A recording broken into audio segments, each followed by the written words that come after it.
On November the 17th, 1965, more than 100 exhausted American soldiers entered the Vietnamese jungle expecting rescue. Instead, within minutes, more than 150 would be dead, caught in a deadly ambush far bloodier than the infamous clash at X-Ray. Official reports called it a routine move. In reality, command decisions and ignored warnings doomed the column to one of the war's worst disasters. How did everything unravel so quickly, and what really happened on the path to landing zone Albany? Dawn broke over the Drang Valley with a heavy stillness. The men of the 2nd Battalion, 7th Cavalry stood in the tall grass, boots caked with mud, sweat-soaked uniforms clinging to their bodies. They had survived the 3-day siege at LZ X-Ray, but the cost was written on every face: red-rimmed eyes, bandaged arms, empty canteens. Rifle magazines were nearly spent. Many had not slept in over 48 hours. The jungle pressed close, thick with the scent of burnt powder and churned earth. Word spread down the line that they would be moving out. For most, the order brought a wave of relief. The promise of extraction by helicopter meant the end was in sight. The battered battalion, whittled down by casualties and exhaustion, clung to the hope of a ride out, one last push through the grass, then home. Men checked their gear with numb hands, counting the few remaining rounds. Some shared cigarettes in silence, others scrawled quick notes to family, tucking them into shirt pockets just in case. Hal Moore, who had commanded at X-Ray, was gone, transferred to Division HQ. In his place, Lieutenant Colonel Robert McDade took charge.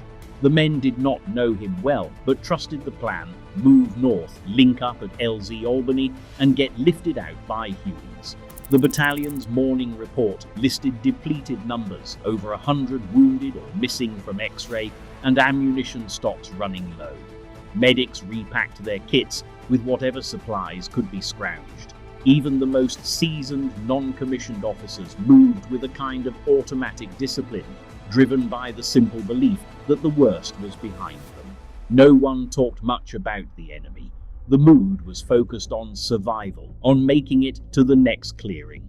As the column stretched out into the elephant grass, each man carried a private tally of losses and a single hope that today would mean rescue, not more fighting. The jungle swallowed them up, one weary step at a time. Lieutenant Colonel Robert McDade received his orders before sunrise. The directive was clear: move the 2nd Battalion of the 7th Cavalry north to landing zone Albany for helicopter extraction. The official label on the operation read Administrative March, a term meant for routine movement, not combat maneuver. This classification shaped every step that followed. Instead of deploying scouts to probe ahead or establishing flank security, the battalion advanced in a long single-file column. The reconnaissance platoon, rather than ranging far out front, led the main body directly, blurring the line between scout and vanguard. No written contingency plans for enemy contact existed in the operation order. Company commanders left the morning briefing with only a rough idea of enemy presence, just that there might be North Vietnamese in the area. The emphasis remained on administrative routine, not caution. McDade's staff, pressed by higher command to keep the offensive moving, prioritized reaching the next landing zone over methodical security. Headquarters shifted forward with the lead elements, eager to interrogate a captured enemy soldier and press on toward Albany. The terrain, broken ground and tall elephant grass, forced the column to stretch out over 500 meters, but the battalion's posture never changed. Radios crackled with updates, but the flow of information was fragmented.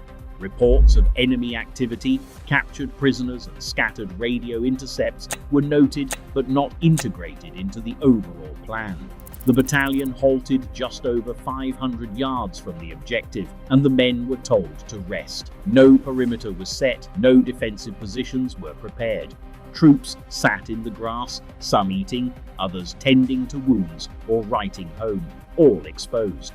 The administrative label had become a mindset, leaving the battalion vulnerable in a landscape designed for concealment and surprise. The priority had become speed and efficiency, not security. At the heart of the decision was a fundamental disconnect, orders drafted for routine movement in a war zone where nothing was routine.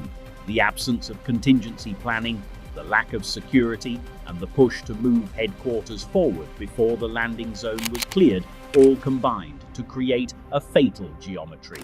The battalion's vulnerability was now fixed in place, hidden only by the grass and the false sense of routine that came with the word administrative. The march to Albany forced the battalion into a corridor of elephant grass, taller than a man and thick enough to swallow sound. Each step forward was blind. The grass stood 7 to 9 feet high, dense, matted, and unbroken for hundreds of yards. The ground beneath was uneven, pocked with shallow depressions and slick from the lingering wet season.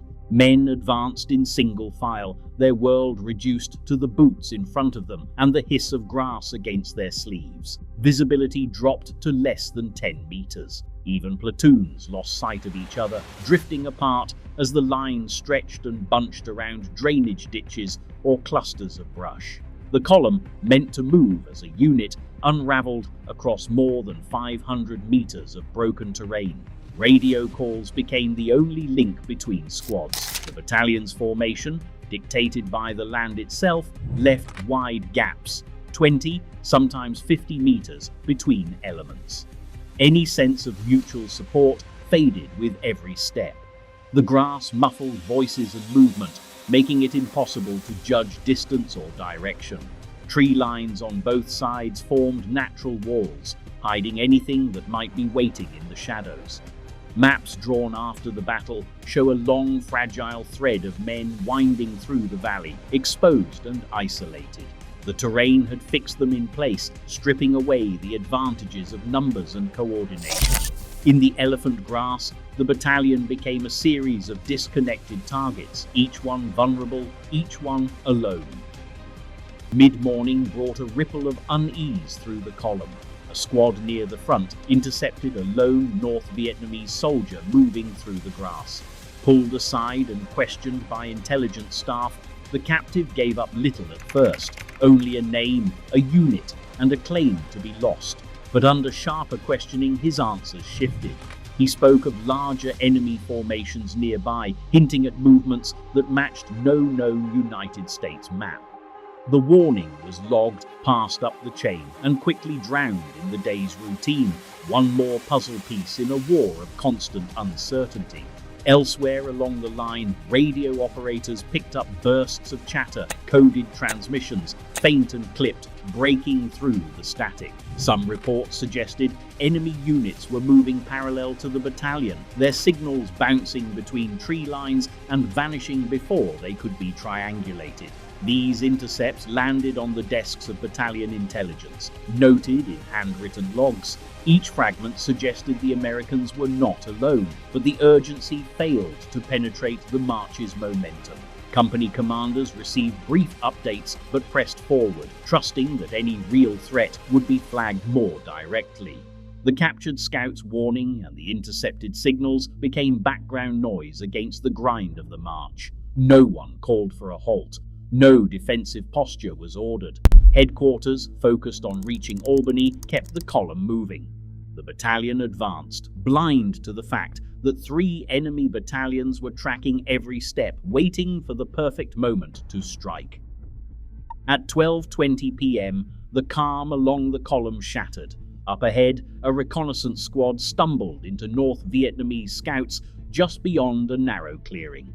The first shots rang out, sharp cracks cutting through the grass. Within seconds, the entire eastern tree line erupted with automatic fire and mortar blasts. Bullets sliced through the elephant grass, raking the exposed column from 2 sides. The L-shaped ambush had been set with ruthless precision, one arm of the North Vietnamese army firing straight down the length of the American formation, the other hammering the flank. Men dropped where they stood, some never firing a shot. Radio operators scrambled to call for help, but the radio net filled with overlapping voices, desperate, panicked, and unintelligible. Battalion headquarters, positioned far forward with the lead companies, lost contact with the rear almost instantly. Key officers and their radio operators were hit in the opening moments, radio silenced as operators fell. Orders dissolved into chaos. One company commander tried to rally his men, only to be cut down before he could finish his sentence. Another, crawling through the grass, found his radio dead and his command scattered. The battalion's length, over 500 meters, meant that some squads never saw the enemy at all, only the sudden collapse of the men in front of them. Others faced muzzle flashes just yards away, the grass itself catching fire from tracer rounds and exploding grenades. The air filled with smoke, dust, and the rising sound of wounded men calling out. Maps drawn after the battle show the fatal geometry. The American column stretched thin and exposed. The North Vietnamese Army's L-shaped formation pouring fire into the heart of the battalion. Survivors remember the confusion on the radios, every unit broadcasting at once, no one able to reach battalion command. Some called for artillery, others pleaded for air support, but few messages made it through the wall of static and gunfire. In the chaos, platoons became islands, cut off, leaderless, and under fire from multiple directions. The command structure, already strained by exhaustion and poor visibility, collapsed in minutes. The first 5 minutes cost dozens of lives. Men who had survived X-ray just days before now faced a new nightmare. No clear orders, no line of retreat, only the instinct to find cover and return fire. The battalion, once a single fighting force, was now a collection of isolated groups, each struggling to survive inside the kill zone. Scattered across the elephant grass, small groups of Americans dug in wherever they could find cover. The initial shock of the ambush left the battalion splintered, each pocket surrounded by thick grass, smoke, and the rattle of automatic fire.